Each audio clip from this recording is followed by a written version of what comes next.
All right, a Halloween costume that was supposed to be fun has sent a St. Clair Shores teen, and it left them rather, partially blind in one eye, and it's from a pair of contacts.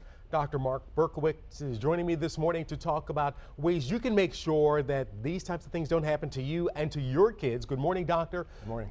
You know, what are the reasons something like this can happen? I mean, literally you put in a novelty item and it leaves you partially blind? Yeah, so these contact lenses are not approved by the FDA.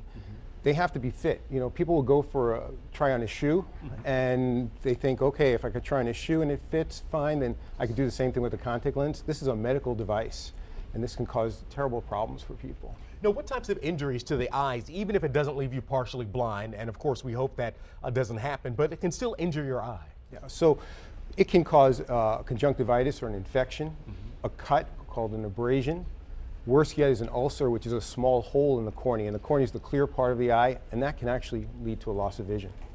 Okay, and so if someone has a costume and they think, I'm going to wear these glasses, are there things they can do to protect themselves, or should they just be avoided altogether? So unless you're fit by an ophthalmologist, a board-certified eye doctor, and you're playing Russian roulette with anything else, because you don't know, number one, how that lens is stored, how it's going to fit.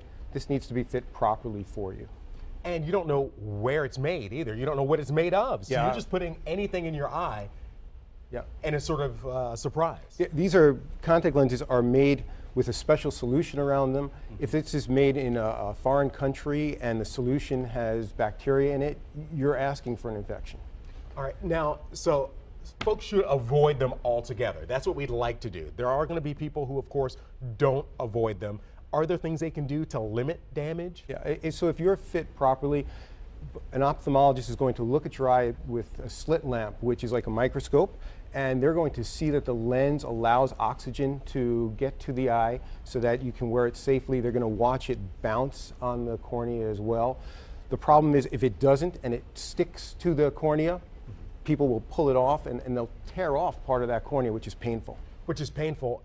Does the cornea regrow? Does that heal itself? It can regrow, but usually with help by the doctor himself. Otherwise, you can end up with an infection and loss of vision.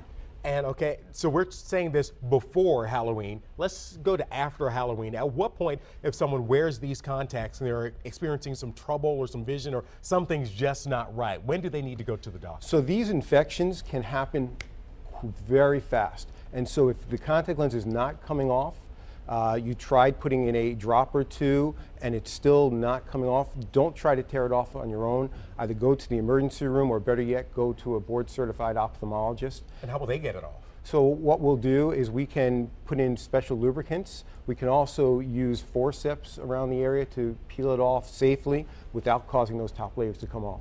All right. Well, you know, hopefully our folks will take this to heart, and our hearts go out to that St. Clair Shores teen who did this and is left at least partially blind in one of his eyes. Dr. Mark Berkowitz, thank you so much for joining us. Thank you.